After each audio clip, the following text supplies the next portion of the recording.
haleluya. Kami mau serahkan hidup kami ke dalam tangan-Mu, Bapa di surga, karena kami tahu bahwa di dalam tangan-Mu hidup kami pasti akan terjamin. Kau yang akan melindungi kami dari segala yang jahat. Terima kasih Tuhan Yesus atas kasih setia-Mu yang tak berkesudahan. Mari saudara, sama-sama kita mau berdoa. Bapa kami, ikuti seperti apa yang saya ucapkan. Bapa kami yang ada di dalam sorga, dikuduskanlah nama-Mu, datanglah kerajaan-Mu, jadilah kehendak-Mu di bumi seperti di sorga. Bapa yang baik, berikanlah kami pada hari ini rejeki yang menjadi bagian kami, secukupnya, cukup untuk memberikan pinjaman kepada banyak bangsa, sedangkan kami sendiri tidak mempunyai pinjaman, cukup untuk menjadi saksi Tuhan, mulai dari Yerusalem, Yudea, Samaria, dan sampai ke ujung bumi. Cukup untuk menjadikan semua bangsa murid Kristus dan membaptis mereka di dalam nama Tuhan Yesus.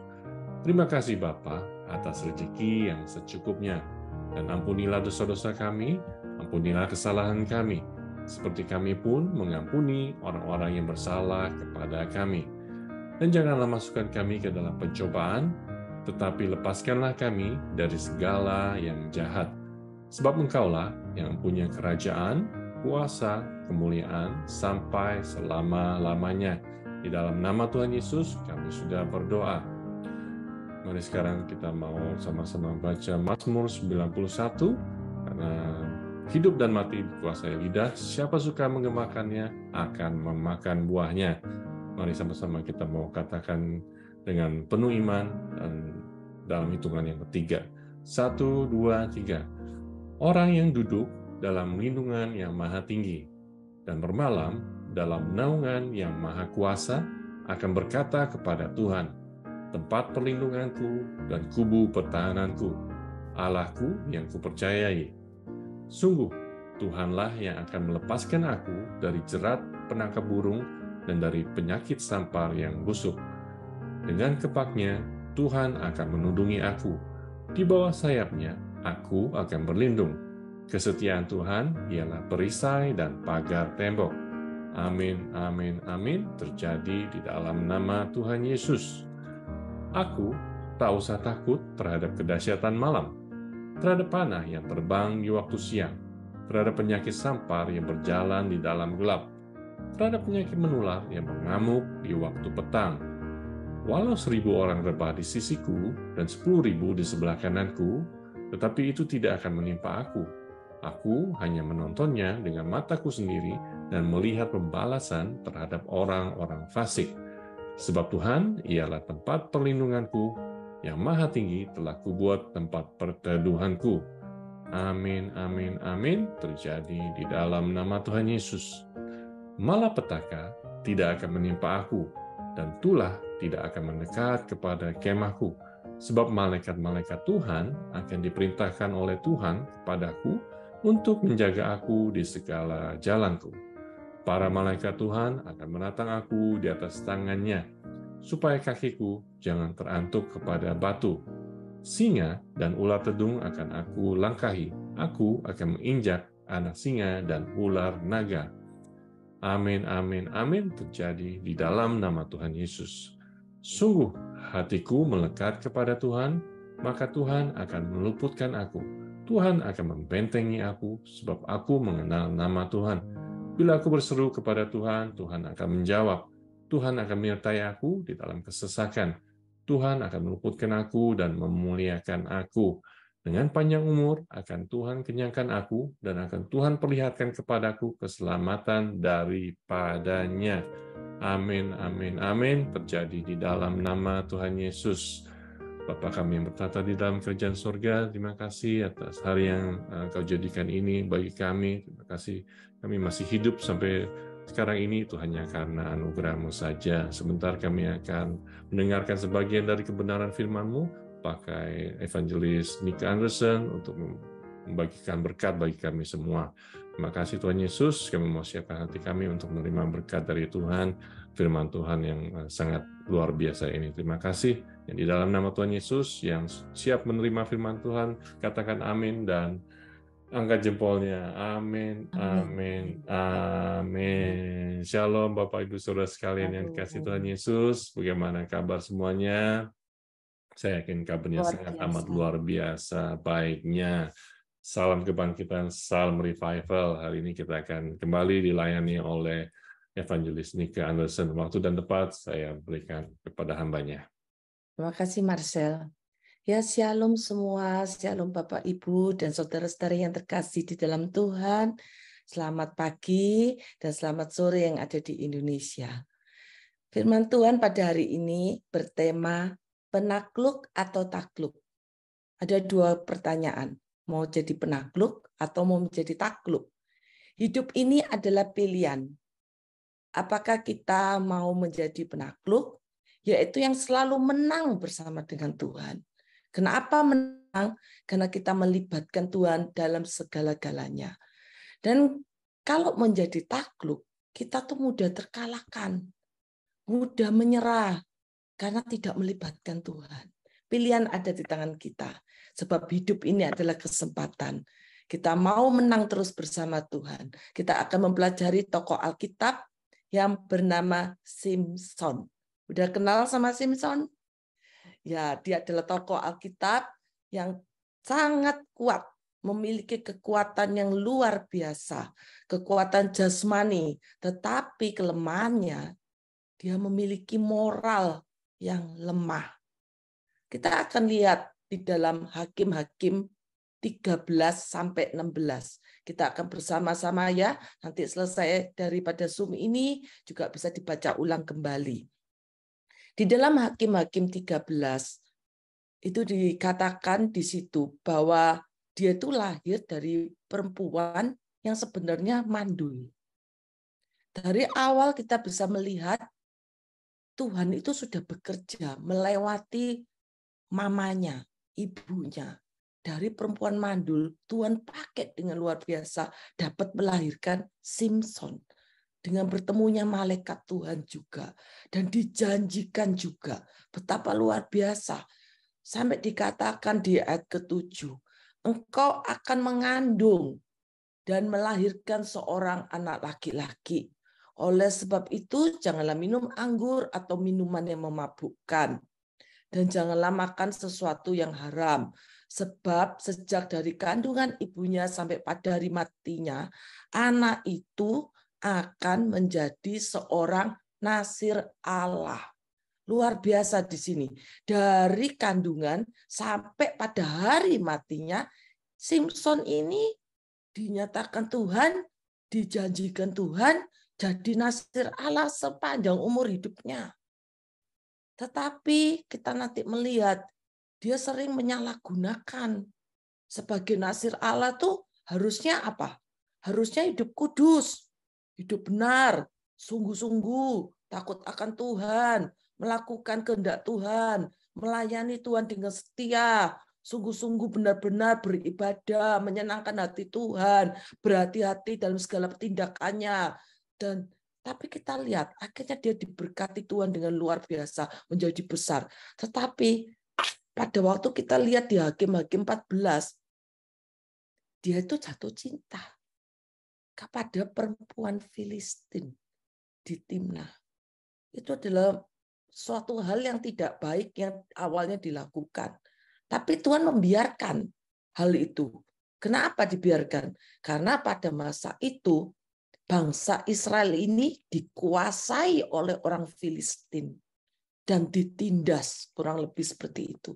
Bangsa Israel ini ditindas oleh bangsa Filistin, dan bangsa Filistin ini tidak main-main kalau menindas. Dia itu sangat keji, bangsa Filistin ini tidak penuh dengan belas kasihan, semena-mena dan kurang ajar, kurang lebihnya ya, karena dia tidak memperlakukan manusiawi. Itulah bangsa Filistin. Sehingga Tuhan yang mengasihi bangsa Israel, dia bekerja, dia mau pakai Simson ini sebagai alat daripada Tuhan untuk supaya bangsa Israel ini hidup dalam kemenangan, tidak ditindas oleh bangsa Filistin.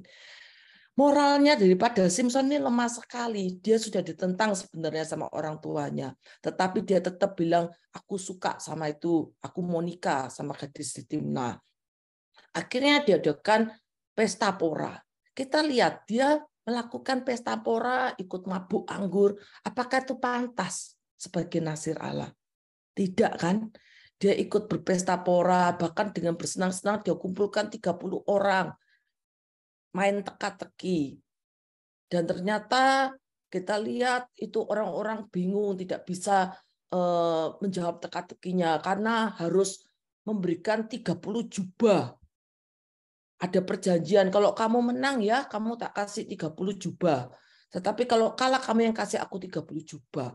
Tapi orang-orang Filistin di situ tidak mendapatkan jawaban. Akhirnya dia memaksa keluarganya daripada istri Simson ini untuk menjawab teka-tekinya. Sehingga singkat cerita, istri daripada Simson ini mendapatkan jawaban teka-teki tersebut karena dia bertanya sama suaminya ya tentunya.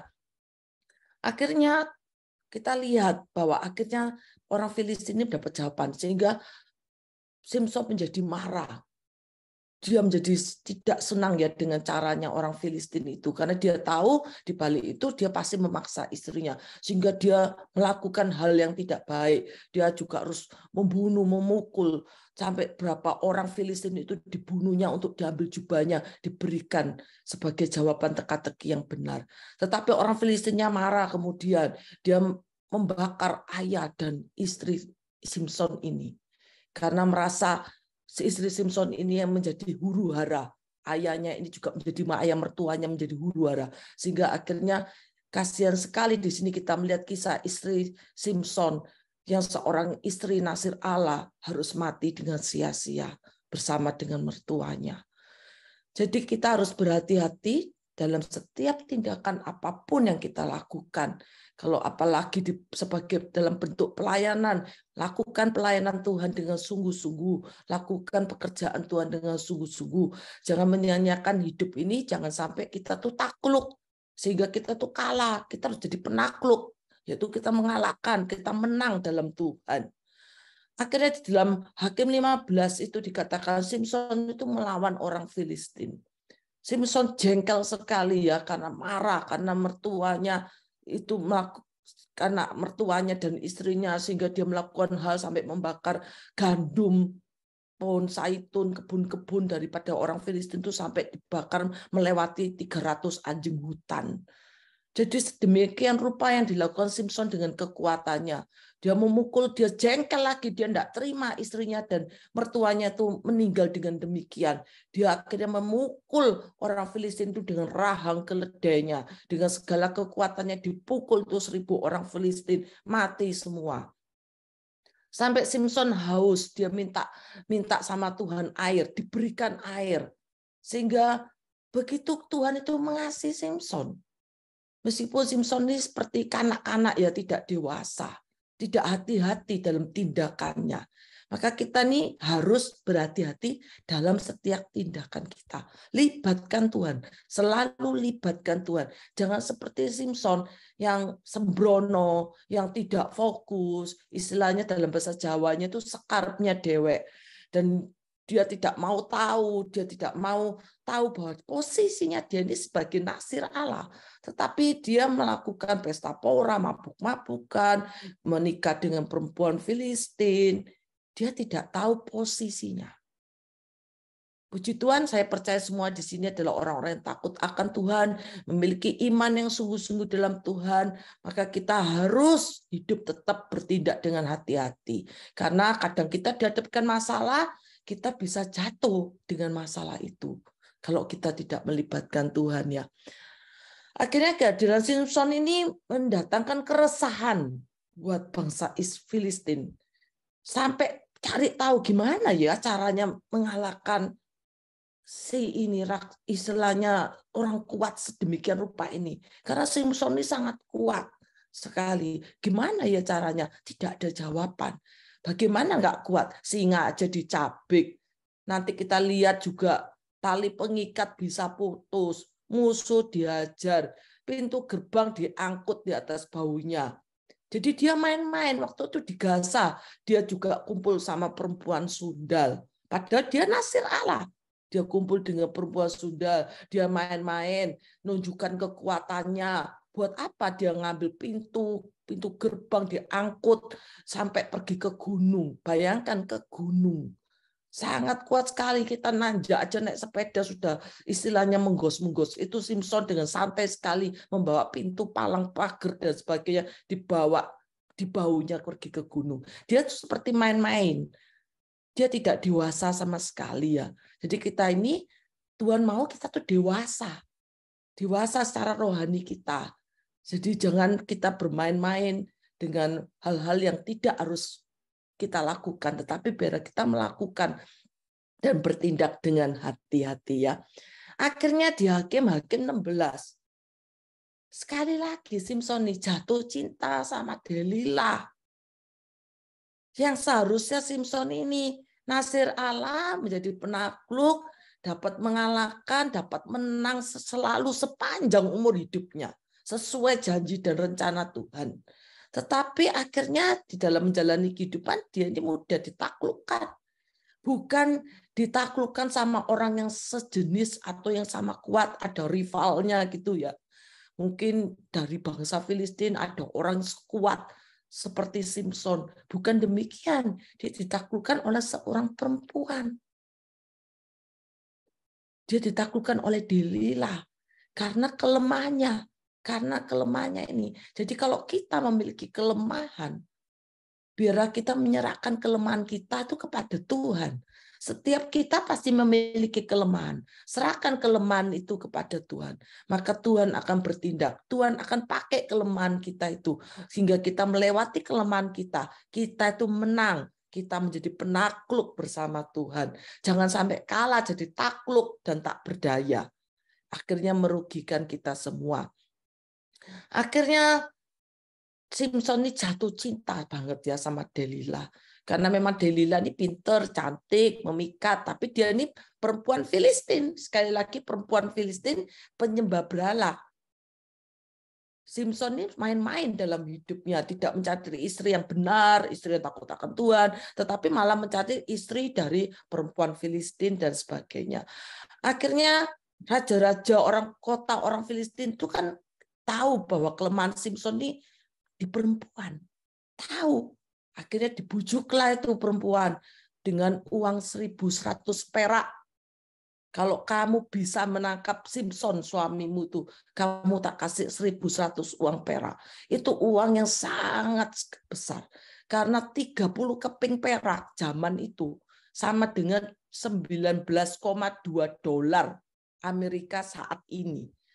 Kalau kelihatannya 30 keping perak sama dengan 90 dolar, kelihatannya murah sekali ya, tapi zaman itu sangat besar sekali.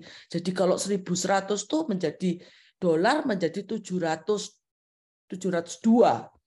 Menjadi 702 US dollar. Memang zaman itu, kalau zaman segini cuma 700. Tetapi zaman itu sangat besar, berkali-kali lipat uang keping perak itu. Dan itu Delila tuh tidak mencintai Simpson dengan sungguh-sungguh. Delila itu cuma cinta uangnya. Jadi kalau dalam pernikahan bagi yang belum menikah, saya ingatkan sekali lagi, carilah pasangan yang seimbang, yang seiman, yang takut akan Tuhan. Itu nomor 1. Yang sudah menikah, tutup mata. Ya, yang sudah menikah tutup mata. Karena apa? Itu yang Tuhan sudah sediakan buat kita. Kalau sampai salah pilih juga tetap tutup mata. Karena firman Tuhan berkata tidak mengendaki perceraian. Hanya maut yang memisahkan. Jadi kita cari pasangan yang sungguh-sungguh, yang seiman, yang di dalam Tuhan, yang takut akan Tuhan. Nanti percaya kalau takut akan Tuhan, pasti Tuhan akan menyertai, Tuhan akan memberkati. Jadi tetap berseru ya, percaya yang belum punya pasangan hidup, berseru pada Tuhan. Dan percaya dengan iman, bertindak apa yang menjadi bagian kita. Nanti Tuhan akan beri, minta tanda dari Tuhan, supaya tidak salah pasangan ya. Jadi yang tidak punya pasangan berseru pada Tuhan, minta tanda dari Tuhan. Benar enggak ini pasangan hidupku? Benar enggak ini sesuai firman-Mu? Jadi harus minta tanda. Minta tanda sama Tuhan ya. Nanti Tuhan pasti memberikan pasangan hidup yang terbaik. Yang punya anak, doakan anak kita dari sekarang. Supaya anak kita ini memiliki pasangan hidup yang takut akan Tuhan. Nanti percaya Tuhan akan jawab. Dan bayangkan anak kita, perkatakan yang baik. Perkatakan bahwa anak kita akan menjadi anak yang berhasil, anak yang beruntung, yang mendapatkan pasangan hidup yang terbaik. Amin.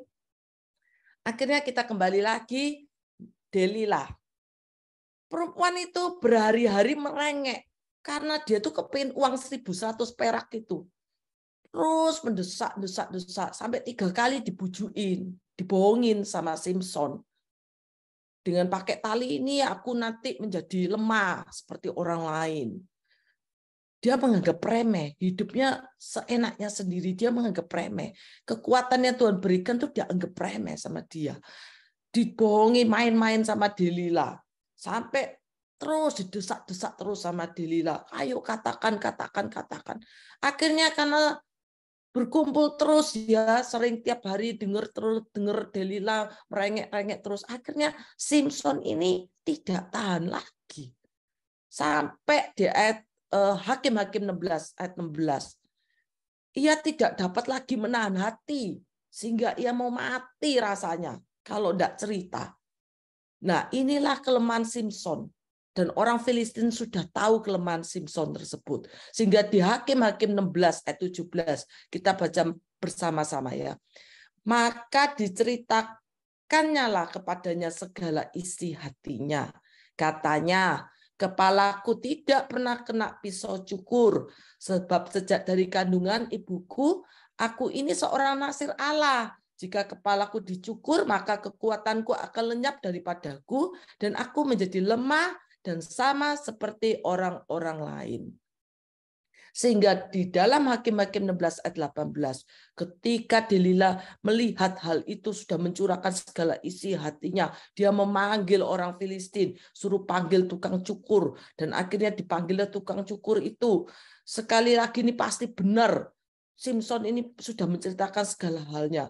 Sehingga singkat cerita, dibujuklah itu Simpson, dirayu, didudukkan di pangkuan seperti sebelumnya, dan dipanggil seperti biasanya, Simpson. Orang Filistin datang seperti begitu.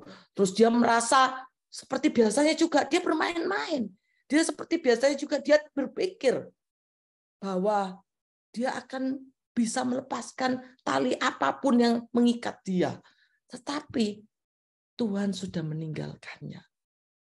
Tuhan sudah meninggalkannya. Kekuatan Simpson sudah lenyap.